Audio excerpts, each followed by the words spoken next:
چلیے میں نوجوانوں سے کہتا ہوں، بزرگوں سے بھی کہتا ہوں، چلیے ایک پریکٹیکل کیجیے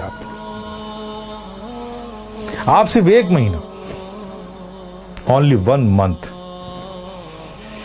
نماز کو قائم رکھیے. کچھ بھی ہو جائے، ٹرین چھوٹتی ہے چھوٹ جائے، گاڑی چھوٹتی ہے چھوٹ جائے، کچھ بھی ہو جائے، لیکن نماز مت چھوڑیے. میں پریکٹیکل بات کہہ رہا ہوں. 1 مہینہ اس پر قائم رہیے، پھر 1 مہینے کے بعد نماز خود ہی آپ کو نہیں چھوڑے گی. آپ کر کے تو دیکھو یار، کر کے تو دیکھو میرے پیارے، پھر دیکھو کیا لطف آتا ہے. آج تمہیں سایہ بھی ڈرا رہا ہے نا، سایہ سے بھی ڈر لگ رہا ہے نا، نماز کو اپنے سینوں سے لگا دو. خدا کی قسم ظلم و تشدد کی کیسی ہوئی آندھیاں بھی چلیں گی نا، اس سے بھی خوف نہیں آئے گا تمہیں. جو بندہ 5 وقت اپنے رب کی بارگاہ میں حاضر رہتا ہو. ارے بھائی، ایک آدمی ہے جو منسٹر کی آفس میں کام کرتا ہے، اور دوسرا آدمی جو آفس میں کام نہیں کرتا لیکن 3 بار پرائم منسٹر کے پاس جاتا ہے، تو دیکھیے کیسے سینے چوڑے کر کے چلتا ہے. اس کا آنا جانا پی ایم کے آفس میں ہے. دیکھیے اس سے لوگ ملتے، ارے صاحب یہ پی ایم کے یہاں، اس سے پی ایم سے تعلقات ہے، پی ایم کے یہاں آ جاتا ہے، ہمارے پریزیڈنٹ سے اس کے تعلق. دیکھیے کتنا بے خوف گھومتا ہے اس ملک میں. اور تم، اللہ نے کتنا فضل فرمایا کہ 5 وقت تمہیں یہ سعادت نصیب کرتا ہے. میرے بندو آؤ میری بارگاہ میں. جب تم کھڑے ہوتے ہو تو میں تمہیں دیکھتا ہوں، تمہاری عبادت، اور ایسی حالت میں کھڑے ہوتے ہو، ایسی حالت میں کھڑے ہوتے ہو.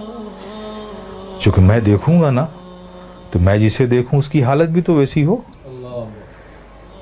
پیارے آقا صلی اللہ علیہ وسلم ارشاد فرماتے ہیں کہ رب نے فرمایا، جب ایک بندہ نماز کے لیے مسجد میں جاتا ہے اور نماز کے لیے وہ کھڑا ہوتا ہے، تو کھڑے ہونے سے پہلے رب فرماتا ہے فرشتوں سے، اے فرشتوں، اس کے اندر جتنے گناہ ہیں نا، وہ اس سے جدا کر لو، نکال لو، اور سارے گناہوں کو الگ کر دو اس سے. فرشتے اس کے سارے گناہ نکال لیتے ہیں. اب بتائیے، سارے گناہ نکل گئے اور آپ نماز میں کھڑے ہو گئے، اللہ اکبر، اور رب کی توجہ آپ پر، رب آپ کو دیکھ رہا ہے، آپ اس کی عبادت میں کھڑے، گناہوں سے خالی ہو گئے. آپ سوچئے اب نماز ادا کر رہے ہیں صدق دل سے، میاں انہماک کے ساتھ، رب کے ذکر میں، اس کی یادوں میں مستغرق ہو کے آپ جو بھی دعا مانگو، گناہ الگ کر لیے گئے، عبادت میں ہو، رب کی بارگاہ میں ہو، دعا قبول نہ ہو. لیکن دیکھیے ہماری مادیت کا اثر دیکھیے کہ وہاں بھی ہمارا ذہن بھٹکتا رہتا ہے. آپ سمجھ رہے ہو نا.